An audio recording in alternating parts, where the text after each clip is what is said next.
how we instill fear in the mind of our children. Let's do an experiment.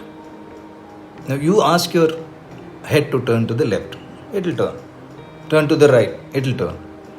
Lift your right arm, it will lift. Take a few steps forward, take a few steps backward. Everything that your mind is telling your body, is it doing or not?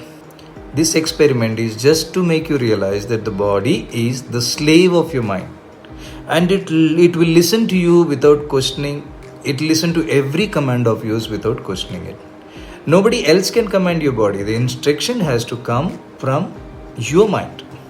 As our children grow up, we are all the time telling them what is right, what is wrong, what is good, what is bad, who is good, who is bad. The children trust us completely. So whatever is said to them goes deep into their subconscious mind and it sits as a command. But if someone else says something to them, that gets filtered in their mind. They don't let it go into their subconscious mind. We as parents, we have heard our parents and grandparents tell us that don't get wet in the rain, you will get fever. Don't drink cold water or eat an ice cream, you will get a throat pain. Don't drink tap water, you will get sick. Right?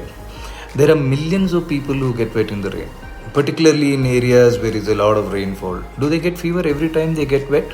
Millions of people have ice in their drinks every single day. Do they end up in a throat infection? Millions of children in India drink tap water. Do they fall ill every time? Your own maid's children, they drink tap water. Do they fall ill every time they drink tap water? Essentially, what we tell them is embedded in their deep subconsciousness, and every time they get wet, they drink cold water or they drink water from the tap, the mind informs the body that it should fall still, and the body just listens to the mind. It is as simple as that. The logic applies not just to children but even in the adults also. In those who have a fear of contracting a disease like blood pressure, diabetes or cancer, the mind is constantly telling them that they will get it, and eventually, trust me, they end up with something or the other because the body listens to the mind all the time. How does it know that it is just a fear and it's not a command? Or if you don't study well, you'll tell them that if you don't study well, you will end up without food, without a home, you will be a miserable failure. And these teenagers, they develop an intense fear of a failure. And eventually they end up being a failure. It is only because the mind is constantly telling them that you will be a failure. Now let the children grow up as children. Let them do what they want to. Let them learn from their mistakes. Isn't it better than instilling fears in them?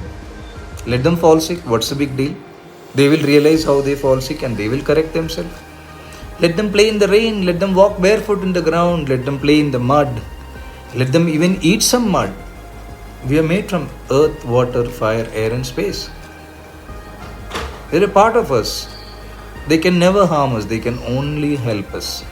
As a generation, we have this habit of telling our kids what has been told to us by parents and grandparents. We are transferring this knowledge to the next generation, though it has not worked for us. Or without even confirming if it still holds value today, we just transfer the information.